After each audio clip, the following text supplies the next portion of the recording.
Okay, now, okay, here we are. So, hello everyone, and welcome to our presentation. My name is Andreakos, and along with Lavinia, we're going to present you our project, which is the implementation of a CA1 microcircuit model of the mammalian hippocampus at NetPyNE for studying encoding and retrieval processes. The rationale of this project generally lies on those 5 fundamental questions. How do we learn? How can we remember what we have learned? Why do we forget? Can we control what we forget? Is there any way to expand our memory capacity? Can we surpass oblivion and remember anything without limits? Can we strengthen significantly our memory?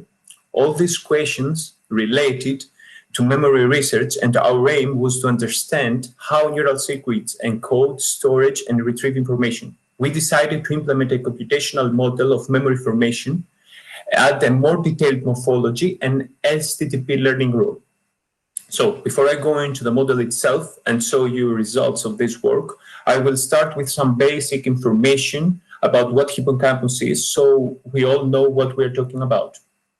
Okay, hippocampus is the center of memory. What type of memory? Episodic, spatial, object, semantic information, all stored in the hippocampus, among other areas. It took its name from the Greek word hippocampos. In English, hippos means horse, and campus was a sea monster from the Greek mythology. The term hippocampus rose because the hippocampus area resembles, as we can see, the seahorse. Okay. We know that is a neural structure which is located in the medial temporal lobe under the cortex. It is part of the limbic system and has 2 different parts, hippocampus proper, which is this one, and dental gyrus. The dental gyrus is this brownish area where hippocampus can sit in. The hippocampus proper consists of these different areas: CA3, CA2, CA1, subiculum, presubiculum, parasubiculum, parahippocampal gyrus, and from this point here, entorhinal cortex begins. From all these areas, our research focuses entirely what is going on in the CA1 region. Some other facts are that hippocampus has to do with memory formation and consolidation. That types of memory are formed in the hippocampus are short-term memories, and through the consolidation process are transferred to long-term storage in the cortex. There was a study a few years back where tested taxi drivers in London versus non-taxi drivers, and they found that the taxi drivers had a much larger hippocampus than the control group. Clearly, taxi drivers had excellent navigation abilities, and it is believed that this is a defined relationship between the navigating they do and the brain changes. So, in hippocampus, we can find 3 different brain rhythms: theta, gamma, and sharp wave ripples. We are focusing on theta in this project. Theta rhythm can be found anywhere in the hippocampus proper and dental gyrus. The pacemaker of the hippocampus and in the hippocampus and the entorhinal cortex is the septum, the medial septum. Theta plays a critical role for memory formation, and within hippocampus, all types of cells are theta modulated, and they have a particular phase preference. As we can see here, pyramidal cells fires along with bistratified and OLM cells on the trough of theta, whereas PV basket, CCK basket, axoxonic cells fire on the peak of theta. This is a really nice research from Klausberger and some guy back in 2010. Okay. Also, Hasemo and colleagues, through some theoretical work, explained that memory formation has 2 independent processes: encoding and retrieval. Yes. Has 2 independent encoding and retrieval, and that processes can be separated in half cycles of theta. One cycle is for encoding, and the other half is for retrieval. And they said that the differences between encoding and retrieval include changes in the synaptic plasticity. On the peak of theta, you can have more LTP. On the trough of theta, you can have more LTD. So now, here we come to the model that we use for our project. The model is based on the 2010 model by Kouchouridis and colleagues' work, which was the very first complete attempt to show all the data. And I just explained how they can fit under one theory. Essentially, was the first attempt to show how many memory formation is accomplished in the CA1 circuit, and the circuit itself was able to control storage and recall on the new information and all the information at the same time. So this is a model. It has 5 different types of cells: pyramidal cells, which is excitatory, and 4 inhibitory interneurons: bistratified, basket, axoaxonic, and OLM cells. From inhibitory cells, we have 4 different types of inhibition: axonic inhibition, somatic inhibition, dendritic inhibition, proximal, and distal inhibition. The axonic ones are governed by the axoaxonic cells, the somatic by the basket cells, the proximal dendritic by bistratified cells, and the distal by the OLM cells. Okay. So in our, of course, in our circuit, we have 2 different type of inputs: the one that comes directly from the EC and excites the distal dendrites of pyramidal cells by basket and axoaxonic, and the one and the CA3 input, which is excite the proximal dendrites of pyramidal, bistratified, basket, and axoaxonic cells.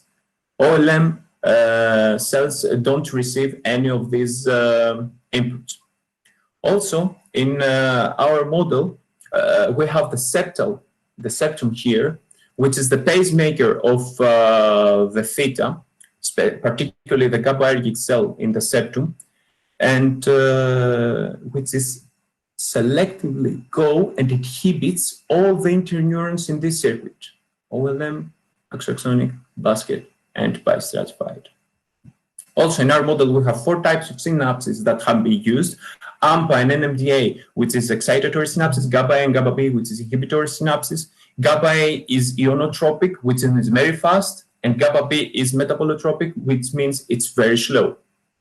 So just a reminder of what we plan to do. We want to update the morphology and add an STTP learning rule. Here I want to add something. Our first intention was to use the model I am using during my PhD, which is an upgraded version of the 2010 model. I have upgraded and validated interneurons against experimental data, but unfortunately we faced some problems during the implementation process. Lavinia now will present you the implementation process, these problems we faced, and the results. Thank you. Thank you. Great introduction.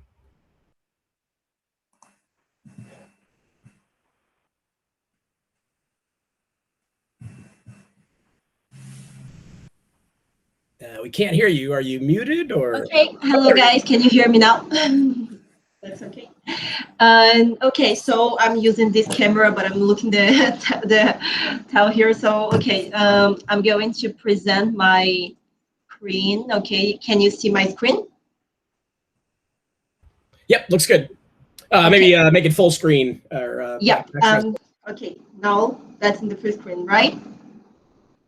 Okay, so I'm Lavinia, and I was working with Nicholas to implement this model, and I'm going to talk about what we planned to do, what we actually did, our results, and the methodology that we applied to figure this out. And I want to apologize, you guys, because I didn't train this presentation, so I'm going to improvise everything.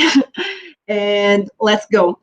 So what we have planned to do, as Nicolas said, we were expecting to update the model developed in 2019 to NetPyNE based on the pre-existing base that was the 2010 model implemented by Salvador. And we wanted to add morphology to the model and add an STP learning rule and see how the model reacts to it. So I'm going to say what we actually did now. Okay, so our very first step was to implement the 2019 model and convert it to NetPyNE.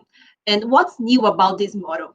Nicolas divided the septal population into two different SAP populations, the SAP1 and SAP2, and they fire in the exactly opposite phase of the theta oscillation. SAP1 targets bistratified and OLM cells, and SAP2 targets axoaxonic and basket cells. And this is on one of the figures of this work. So you can see the difference here about doing this separation of populations. And he did it to fit this model. Let me just come back so we can see the exactly behavior here. So this was why he implemented these chants in his model, and this was what we are trying to implement into NetPyNE. Okay, so I'm going to show you guys our evolution with this model, and so you can have a general idea of what we did.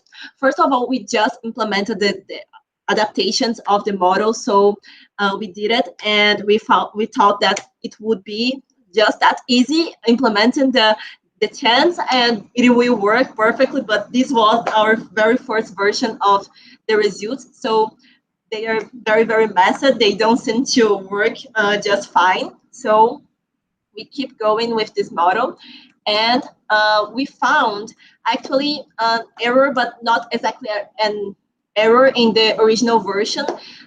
Implemented the science per cone of the OLM cells to pyramidal cells was 21, so they are very, very strong. And actual in the original model, the size per cone was 2, but the model works just fine with those 2 parameters. This is something a little bit crazy, but we did some adaptations in these parameters to fit the original ones, and the results are like this. And as you can see, it is pretty similar. We can find a lot of difference. It is a subtle difference. So here you can see, and I don't know if you guys can see my mouse. Okay, yeah, you can. But okay, there is some chance here and here and here, but they are pretty similar. It don't affect the model that much. So this is the second comparison of the adaptation that we did, fixing the parameters that we found wrong. And okay, it is working just fine. And here you can actually see now it's very easier to understand the difference between the models. So we can see that here the strength was about very high in the original model, and we just implemented this chance in the parameters because we were double checking all the parameters to make our model work. And this is the connection strength metrics updated. Okay, so this solved our problem, but well, actually not. And this is our second trial after adjusting the parameters, so it helped a lot, but this is better, but it is not totally working yet.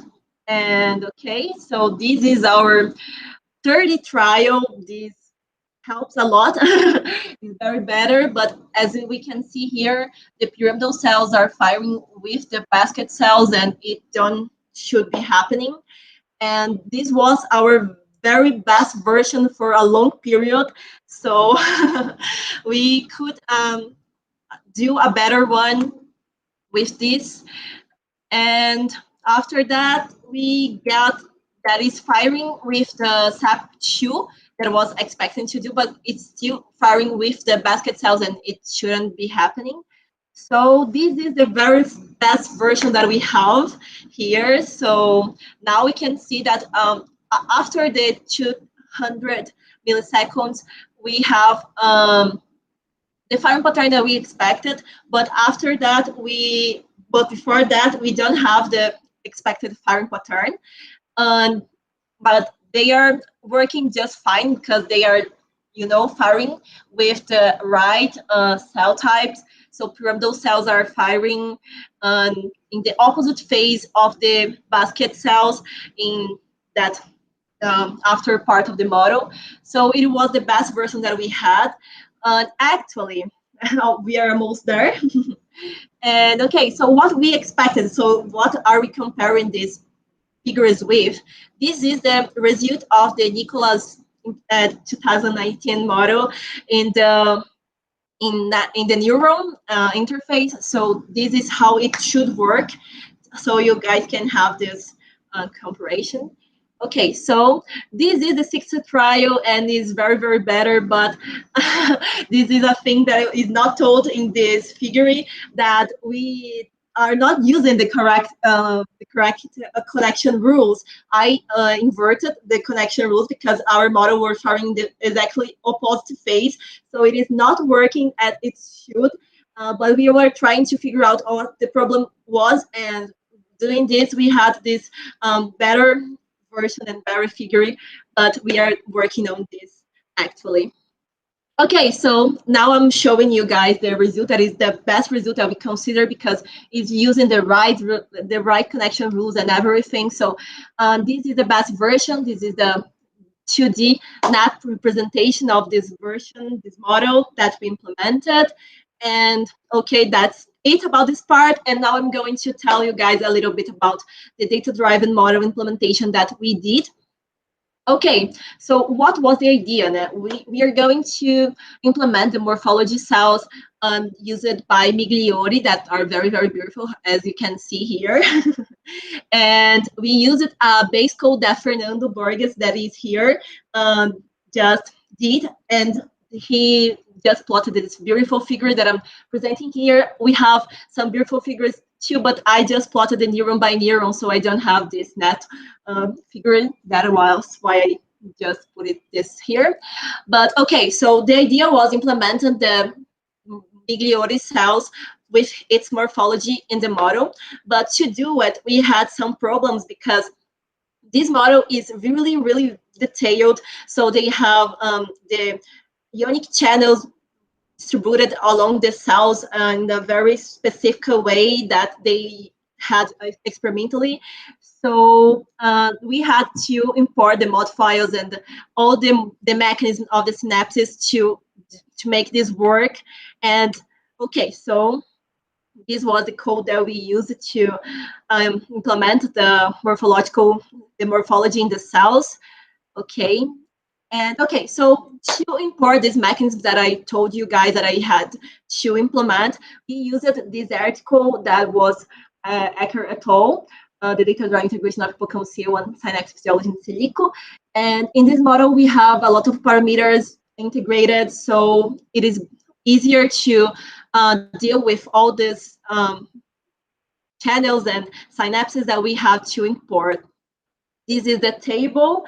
They are specific for the connections, so we had to do it too. This is the implementation of also this with the right parameters extracted from this paper. Okay, but it didn't work as expected. So I'm putting the error here too. Joe helped us to solve some of them. Fernando helped me solve other part, and Salvador today have give me some clues of what is going wrong with this, and I'm going to work on it. But as we don't have the time to do it before the presentation, I'm showing this to you guys. So now you know the methodology that we use and what we are planning to do as our future goal is to work on this 2019 model so it works, and work on this morphology insertion so this works too. Okay, what about the SDP learning rule?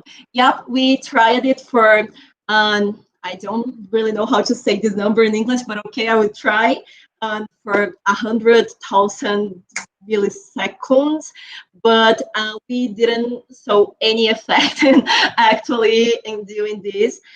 So we didn't have time or computational power to run more and more milliseconds. It took a lot of time to run. And basically that's it. And thank you all for watching this presentation. And if you have any questions, we are open to answer them now. Yeah, that was great. Thank you very much. Thank you. Very good. Okay, questions? I was wondering if you when you explored the parameter space, right, trying to sort of get the model to do what you expected it to do, did you do this in sort of a systematic way, or was it just sort of, tweaking dials here and there? Well, we did it in a systematic way. I mean, we tried to implement an existing model. So we tried to copy, let's say, and paste all the parameters from this model to this one. So we had a really, let's say, a really good prototype. We tried just to copy all the effects that we have seen in that model. This is the way we tried to approach the whole project. And when were just exploring the first version to see what is happening, we plot a lot of figures to see. Salvador just guided us to do it. So we are just plotting the figures and see, okay, so the problems on M cells, and we are getting strength that way, but was manually, but it was in a systematic way, just looking at everything and trying to check this all. Yeah, so you might want to consider moving up into optimization methods so you can explore more parameter space a little more rigorously. But yeah, that was great. Great buildup of a model. Yeah, great work. And I want to mention that this model is quite detailed and complicated. The circuitry it has lots of different connections. So it was like a lot of work to actually get working and improve it in all these different ways, try out the detailed cells. So I think it was a great job. And the last error that you got was actually a small bug in NetPyNE, so it's not your fault. It's not even your fault. So we're sorry about that. Thank you very much. Thank you very much for Thank you, guys.